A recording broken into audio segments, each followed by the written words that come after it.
Whew.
It's a new week, ladies and gentlemen.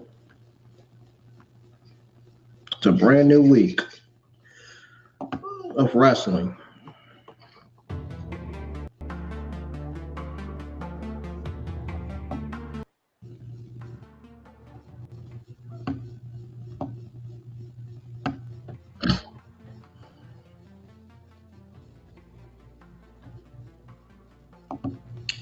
What is good, everybody? I'm honored to be in.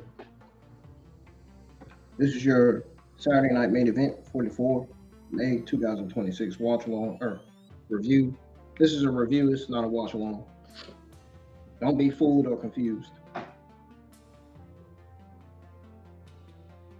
So this review is for the WWE Saturday Night Main Event 44 professional wrestling TV special that aired on WWE's YouTube channel last night.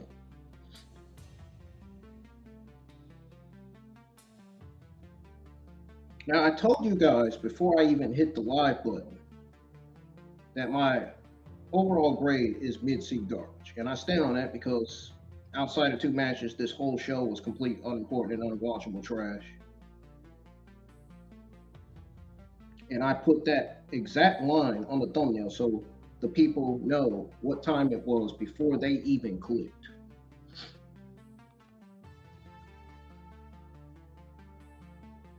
So hit the thumbs up, subscribe to the channel if y'all are new, and turn on notifications, man. I'm going to be live for this in terms of the YouTube schedule. Speaking of that, it's been posted. It's already on the YouTube community tab. It's already on the Facebook news feed. It's already on the IWN Facebook page and Twitter X.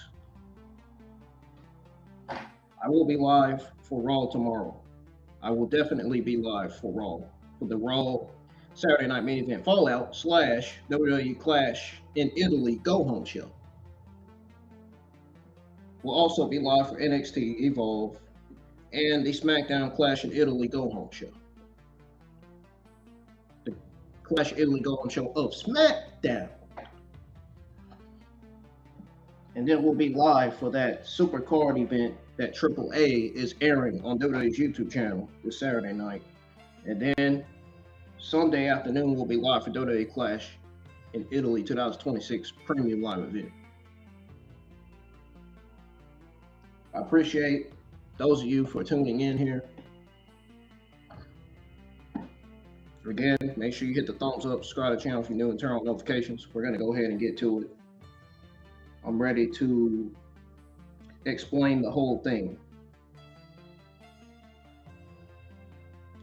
So let's get to that, folks.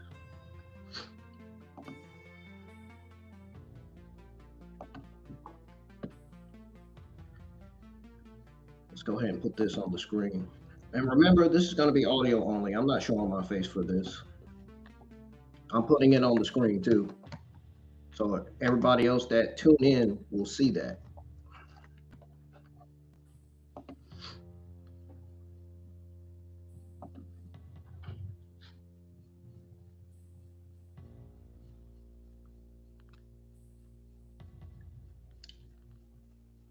I hope everybody had a good Sunday.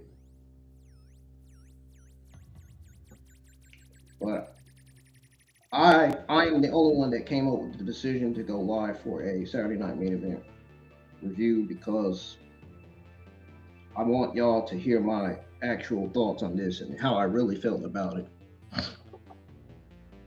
I'm going to go over every single detail that I mentioned. Every single detail that's mentioned, and there's some new notes in here that I'm going to mention in here during this review. Make sure y'all share the streams to all social media platforms, man, including my review. Let everybody know I'm live for the Saturday night main event review, man. Getting ready to break it down like no other, man. Remember, this is audio only, and hopefully by the time this review gets processed and posted on the YouTube channel, I should get a few likes and comments, maybe. I hope so. Y'all just gotta, every time you tune in, you just gotta hit the thumbs up and subscribe only if you're new.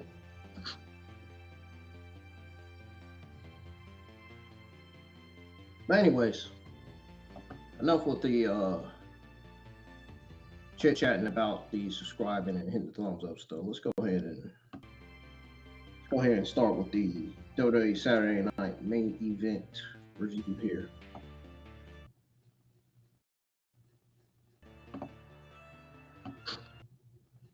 Okay, so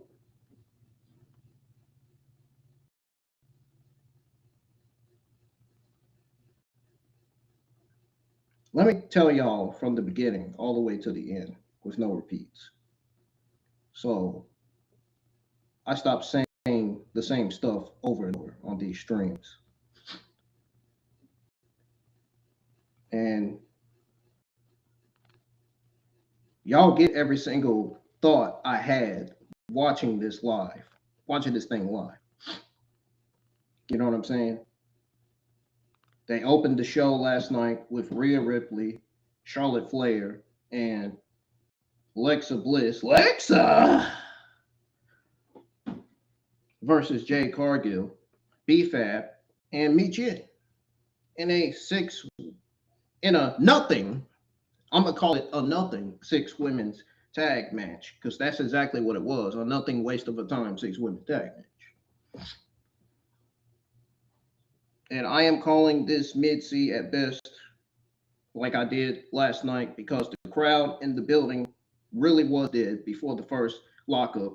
If anybody in that internet wrestling community that watched this didn't notice the crowd being dead since the beginning of this match, I don't know, man. You might need to schedule an ear doctor appointment to get your ears checked or something, man.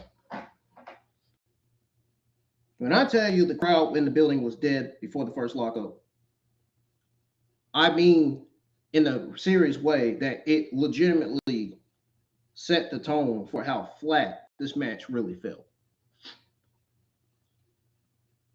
You know, the fact that Jade ducking Rhea at the bell, it made 0 sense. From a story perspective, if the end game is Rhea versus Jade for a singles championship, which is booked for Clash in Italy, you do not avoid the face-off. You create the face-off so the people get invested in the next chapter. You get what I'm saying, live chat? We set in rest holds in chain wrestling that, you know,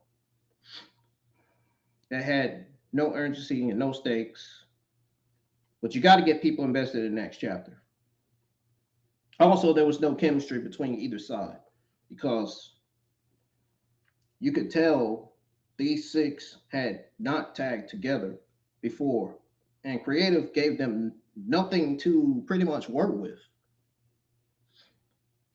You have 3 of your top merchandise movers in Rhea, Charlotte, and Alexa in the ring, and it felt like a house show dark match, not a Saturday night main event opener on a brand that used to be special. The jaded finish to pin Michin came out of nowhere, or the jaded finish to pin, not Michin, excuse me. The jaded finish to pin Rhea Ripley I got it mixed up. Came out of nowhere to a quiet reaction, and the match just ended with no post-match angle, no stare down, no nothing. Which tells me and which tells everybody that's listening that Triple H and the writing team threw 6 names on the board and said that will be enough, and it was not enough. It really wasn't. That is not on the women. That is definitely on creative for giving them a nothing opener with no story.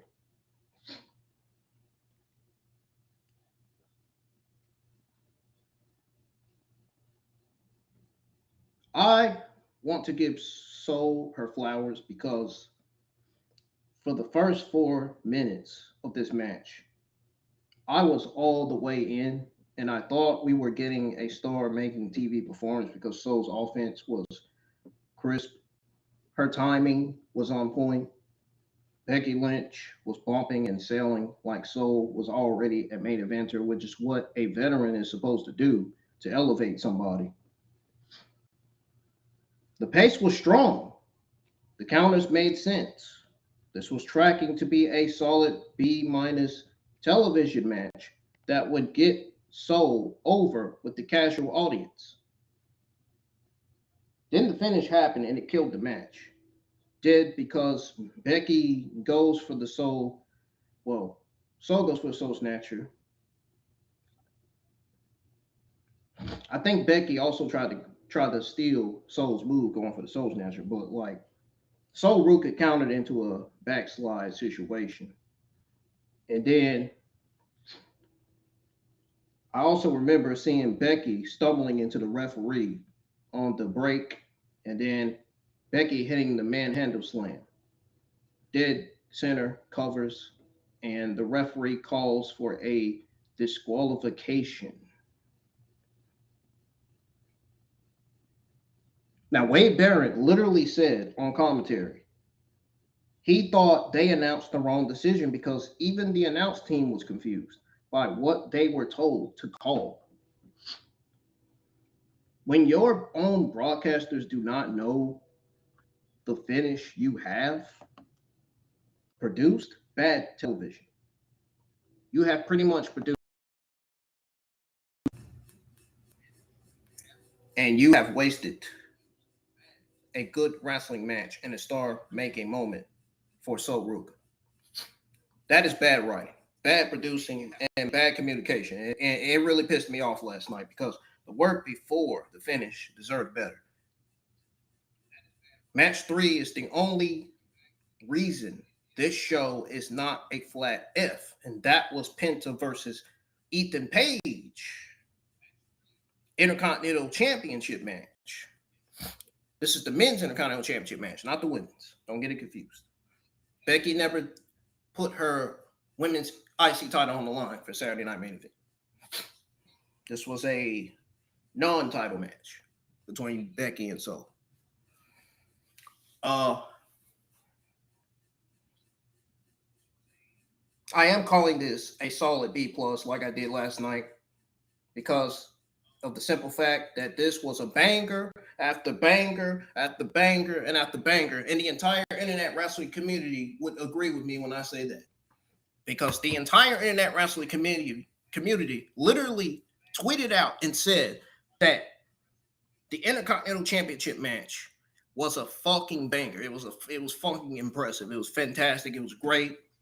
It was one of the best matches of the entire night. And even I said it was one of the best matches of the entire night. Just by how it was booked, produced, written, just the way these guys performed, man. You know, they have chemistry in the ring too. Ethan Page and Penta does. And you know what? If anybody thinks that Penta and Ethan Page, man, you complete before to think that they don't have chemistry. Like, seriously.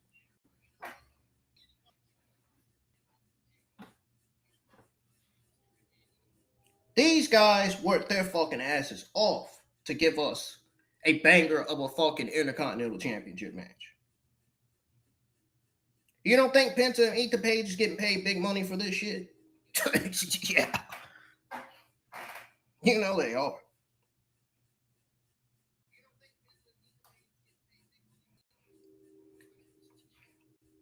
This was a solid B plus banger match of the night. No debate for me. No debate from me, man. Both men came into this with a point to prove. Paige actually worked like a champion who wanted to be taken serious. Penta had the live crowd in the palm of his hand. From his entrance, the pace was fast, the strikes were stiff, the counters were smart, and the crowd was finally alive for the first time all night.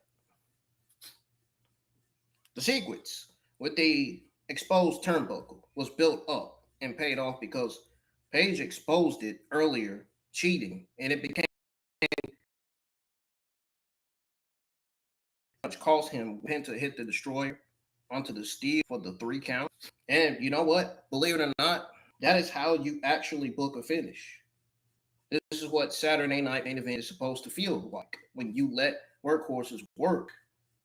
But here is my problem with Triple H and TKO. I'm only saying this once, so I do not repeat myself later.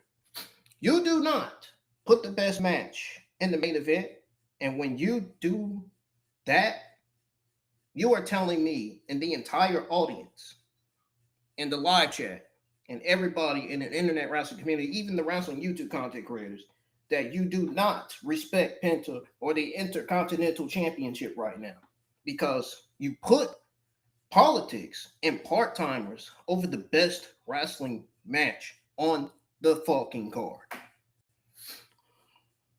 You cannot tell me Division versus Profits was a harder main event than Penta versus Paige. Give me a fucking break. These people are a bunch of comedians, man, like for real. After we watched both matches, match 4 is where we fell off a cliff. This was fucking terrible. That women's tag team title match was awful, dude. It was bad. And I am not going to dance around it because Brie Bella versus Paige, Brie Bella and Paige versus Nia Jax and Lash Legend. Oh God, give me a reason to change the channel. For the women's tag team championships was D+. Awful. Awful stuff, man, from last night, from this WWE Women's Tag Team Championship match. I am putting that on The Office, not the women. Because there was zero chemistry between either team from the first column and elbow to the finish. The timing was off on every spot. The moves were not hitting clean. The match had no flow. It stopped, started. It looked like 4 people had not been in the ring together before, which is exactly what it was. Especially when I watched this match. When watching this match, I can tell. I can clearly tell that was the case. And it looked like a performance center tryout, not a championship match on a Saturday night main event special. When you put legends like Brie Bella and Paige on TV, you have to protect them with a story. Even though I don't really give a shit about the WWE Women's Tag Team Championships, but I'm just explaining this. I'm just explaining this because this is the absolute truth. I am only speaking facts when I say this, man. That is that when you have Paige and Brie Bella on TV, you have to protect them with a story.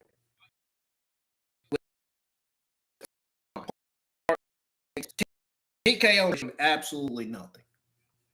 And that is sad. You cannot put Nia and Lash in there with no build and expect chemistry to magically appear. Whee! Oh my God! It's here, man. The chemistry has arrived, man. The revolutionary Ricky Saints has arrived. Nah, I'm just playing. Let me quit. But seriously, you really can't expect chemistry to legitimately magically appear, man.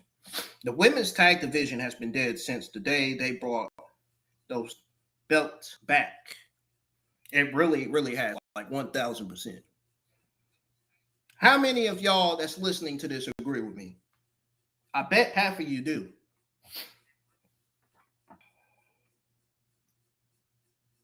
This WWE Women's Tag Team Championship match proves that there is still no plan for those titles, and that is why it was unwatchable. The main event was the Vision with Logan Paul and Austin Theory defending the men's tag team championships against the Street Profits, Montez Ford and Angelo Dawkins. We want the smoke. Man, what happened to that old theme song? And anybody in the bag, yeah, I got it. Yeah, what happened? What happened to the old theme song they used to have? There. Def Rebel are trash, dude. They need CFO back. Bad. The CFO theme songs for these talents need to come back bad. The talent, that's another thing. The talents theme songs have been awful lately. Like, they really need their CFO theme songs back. Seriously. They really do. That's another thing we're going to talk about tomorrow during the Monday Night Raw watch along. Because this is very important. This is something that a lot of fans care about. The talent's themes and their interests and how they come out, how they wrestle and everything.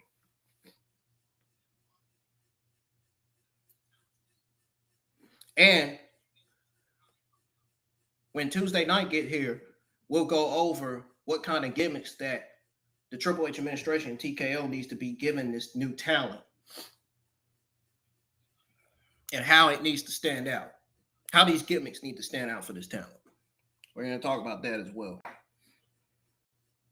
on the NXT watch along, though.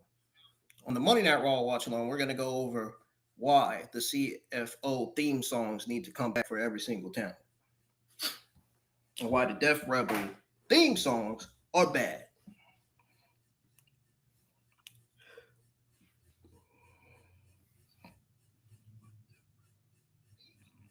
I have the truth. I just don't want to say it here. I'm saving it for tomorrow.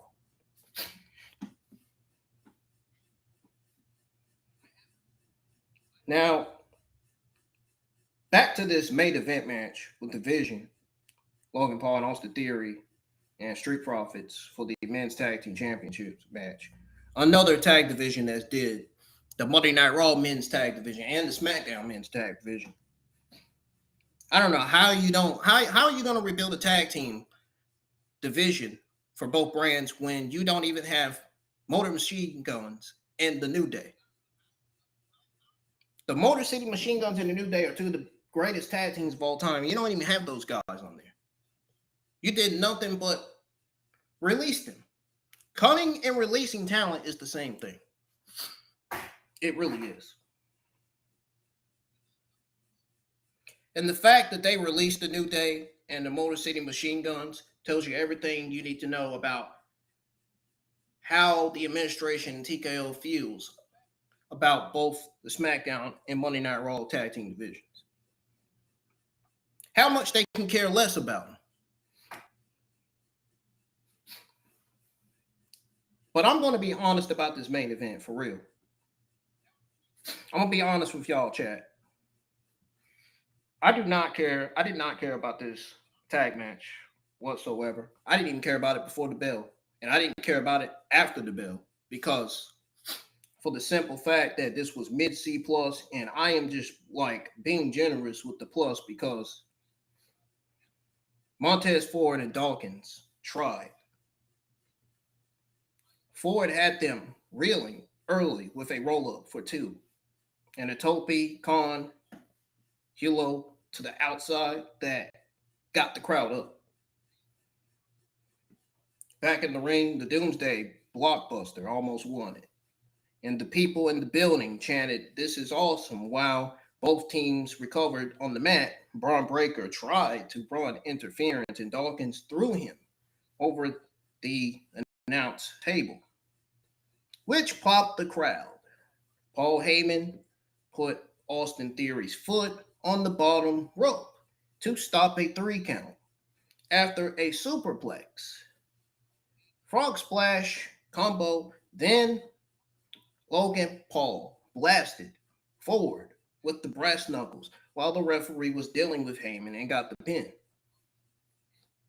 That is the same brass knuckles interference finish we have seen every single week on Raw and SmackDown. And I am getting fucking tired of it. The men's tag divisions are still dead. There's no teams with television time. And there are no stories to make me or anybody else care about these tag belts. Saturday Night Main Event used to be a special show. So this main event was forgettable. For me, it was. I don't know about y'all. Maybe forgettable for some of y'all, but not everybody.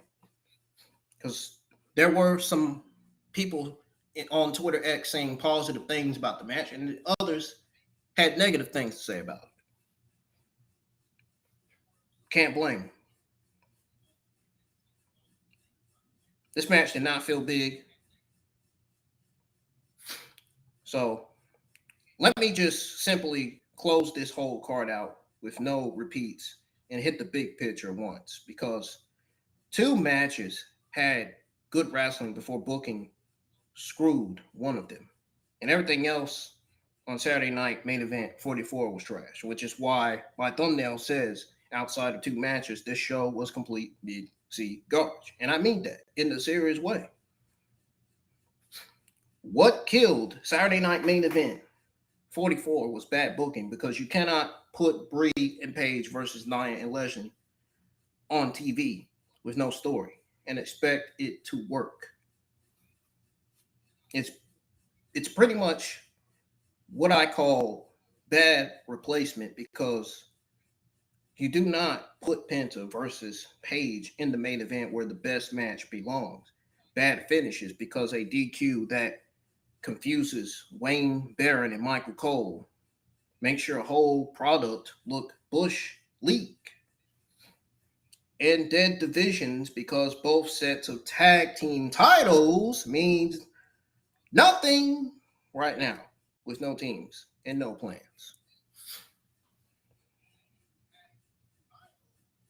If Triple H and TKO want these Saturday Night Main Event shows to go from mid-C to solid B+ or good A, they need to make Saturday Night Main Event feel special again. And that starts with real weeks of build, not random matches announced the day before. They need to put the hot match in the main event every time, because Penta versus Paige earned that spot last night. I truly 100%, 1000% think that the men's Intercontinental Championship match should have been main eventing Saturday Night Main Event 44. I said what I said. It's the honest to God truth.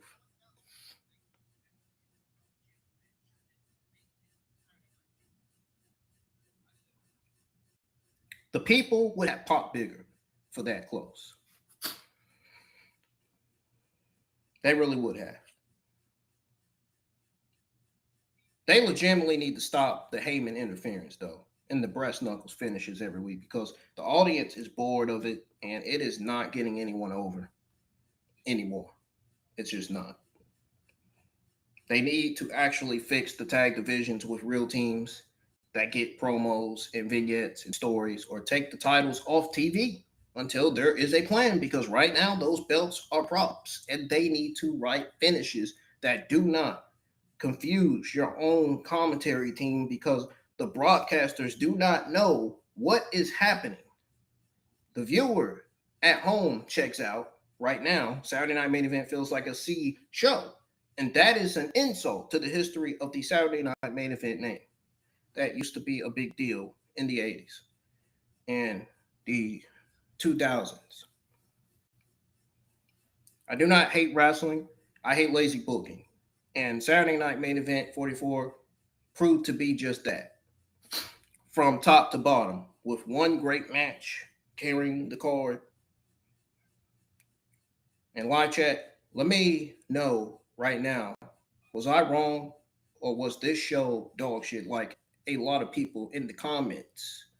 A lot of people on Twitter X tweeted out and said, because I really thought it was fucking garbage outside of Penta, Paige, and 4 minutes of Becky and Sol. Drop your grades in the live chat. Make sure you smash that like button. If you agree Penta versus Page saved the card, hit the subscribe if you are new to the IWN YouTube channel, because I go live every time WWE and TKO book shows like this, and I keep it real. Those of you that subscribe to my channel longer know me, know what this channel represents, and know what this channel is about. If you are watching on Restream or YouTube, drop a hashtag IWN in the chat so I can see all my platforms, man. I appreciate everybody pulling up for the AAA and Fox 19 watch along tonight. After this review, we'll be back for the next premium live event, which happens to be Clash in Italy.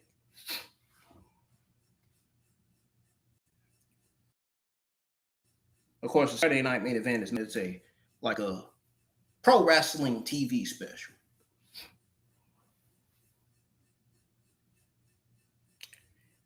But yeah, we'll be back for Clash in Italy Sunday.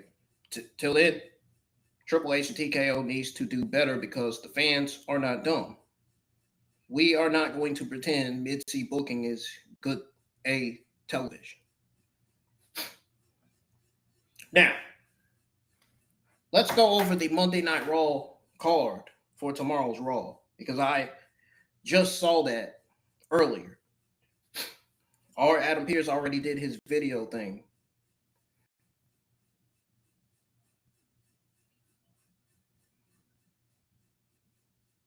Okay, so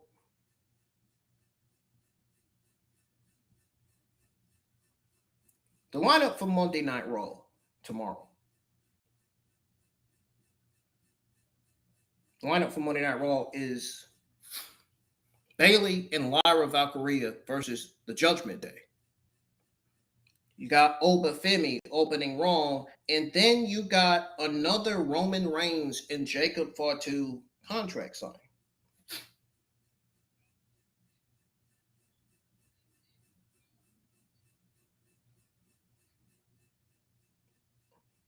If I said that wrong, let me know.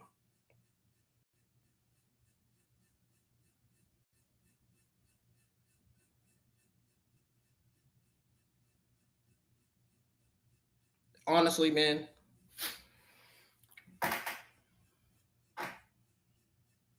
I'm going to say this because I had already said this earlier.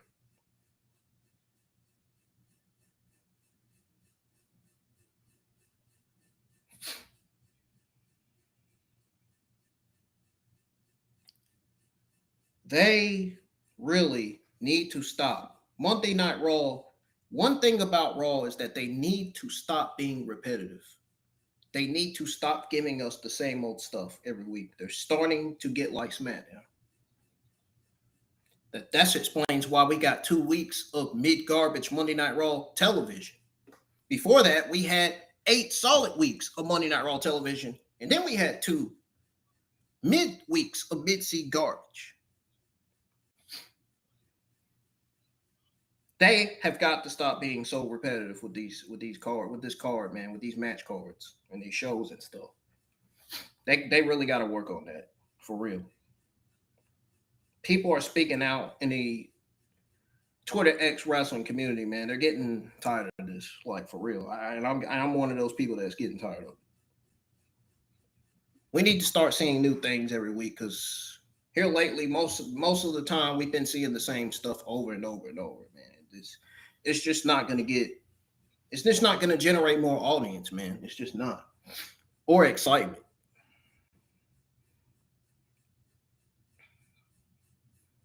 But yeah, we're definitely getting Oba opening Raw, Bayley and Lyra versus Judgment Day. But I want to go ahead and say something. I have a little bit to say about the Roman Reigns and Jacob Fatu contract signing. Don't get me wrong. It's going to be a solid contract signing, but dude, do you know how many times we've seen Roman versus Jacob contract signing? At least twice already in the last month. Backlash build. May the 5th was a Jacob Fatu Roman Reigns contract signing. Jacob put Roman through a table, forced him to sign a contract for Backlash. Then, Clash in Italy build, May 25th, which is tomorrow night. We got this signing between Roman and Jacob for the Tribal Combat match at Clash in Italy. So technically, we've seen 2 separate contract signings for 2 different matches. Roman beat Jacob at Backlash. Then Jacob demanded a rematch at Clash in Italy. The match is already official. So my question to Triple H administration and TKO is, what is the fucking point of the contract signing when you already made it official for the premium live event? Now, here's 3 main reasons why I think WWE keeps doing this. Number 1, story heat. Check this out, folks. Contract signings are basically sanctioned chaos. WWE even admits, as with all contract signing segments, all hell will break loose. It's a reason to get Roman and Jacob in the same ring before the premium live event to brawl. Add a stipulation or get someone involved for Clash in Italy. They used the May the 18th Raw attack where the Usos jumped Jacob. Then Jacob demanded tribal combat. The signing on May 25th makes it official on TV. But we have got we have got this bloodline stuff like 20,000 times. Like, I'm dead serious when I tell y'all none of this has nothing to do with the fact that we're getting this again. But it's just the main reasons WWE keeps doing it. Story heat is one. Stipulation add-ons is another one. The match was confirmed. Tribal combat rules weren't. And then Jacob specifically demanded tribal combat after getting jumped. And contract signings were where they lock in no DQ tribal rules. Title of tribal chief on the line stuff. And number 3, go home hype.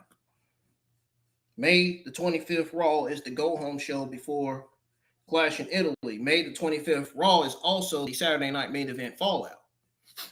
Because Saturday night main event was this past Saturday. WWE uses the segment to spike ratings and give fans one last confrontation. It's TV drama, not legal paperwork. Fans are definitely calling it out, though. Like myself, I can't blame them. And a lot of people, or a lot of the discourse is same story again, over and over again.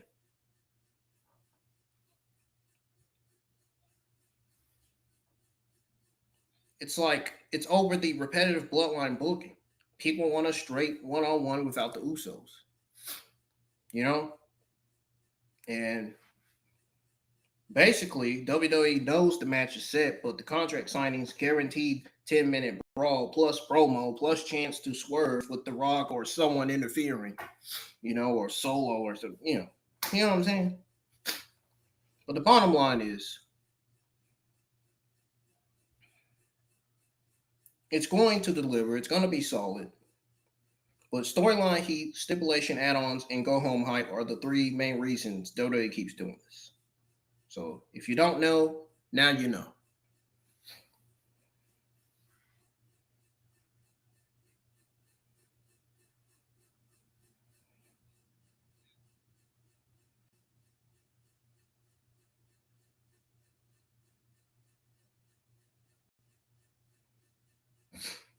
I still think that the 3 main reasons have nothing to do with the contract sign.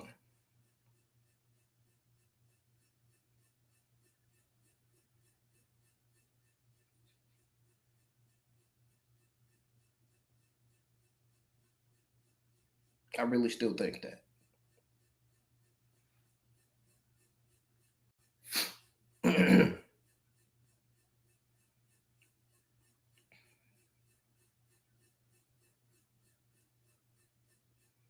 I mean, it's not a big deal. I mean, look, At least it's not going to fail.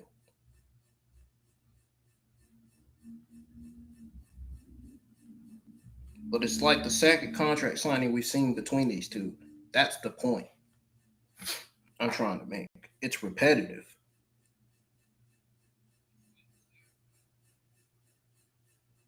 That's why people are complaining about the bloodline stuff. Repetitiveness. They're repeating stuff, the same stuff over and over. People are tired of it.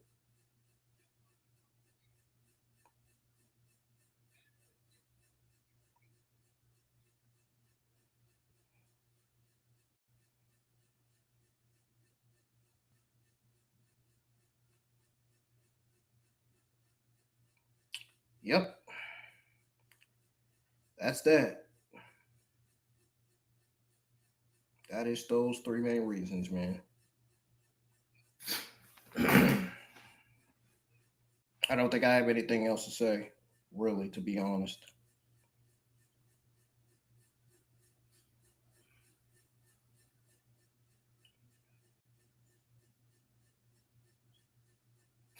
This is also way more insider angle, too, you know. The reasons to watch Raw are, like I said, storyline heat, stipulation add-ons, and go home hype. Not just the contract signing itself. It's the point I'm trying to make.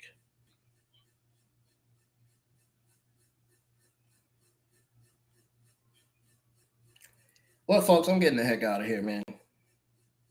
Like I said, if you enjoyed the review, let me know in the comments when the review gets posted, when the review stream gets processed, posted on the stream. Oh, don't forget, I forgot to mention this past Friday night. To my international YouTube channel,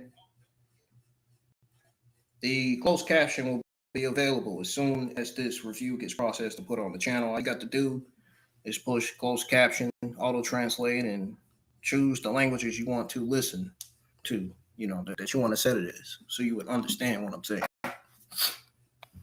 Sometimes I talk slow, sometimes I talk fast. Most of the time I try to talk fast, you know. But the subtitles, you gotta really keep up with those, because for some videos and some live streams that I've watched, the subtitles have been popping up so fast. Like for Tubi, like for Evolve, subtitles are so fast. Like, I don't know why the subtitles come up that way, right fast that way. I don't think it has anything to do with the upload or download speed or anything like that. I guess that's just the way subtitles pop up nowadays. Oh well. Anyhow, folks, thank y'all for being here. Like I said, hit the like button because I don't see no likes. Let's get some likes on the stream, share the stream, and let's get more views coming out of this review tonight, man. Thank y'all for listening. I appreciate y'all for being here. I appreciate the support. Keep on supporting the channel. Your support goes a long way. We are at 927 subscribers. So subscribe, and thumbs up, and turn on notifications. I will see y'all live tomorrow for the Monday Night Raw, Saturday Night Main Event Fallout. Clash in Italy, Go Home show.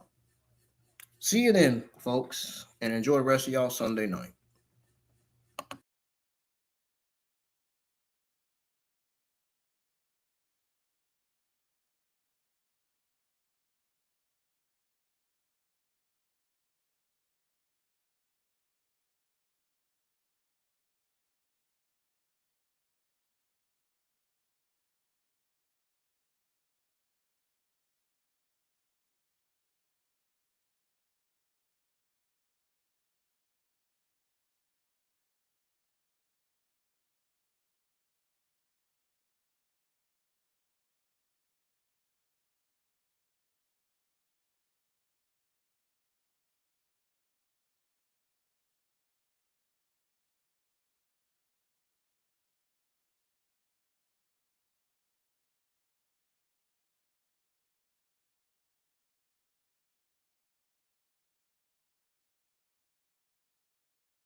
By the way, Seth Rollins is also advertised. Thought I mentioned that too. I seen that as well.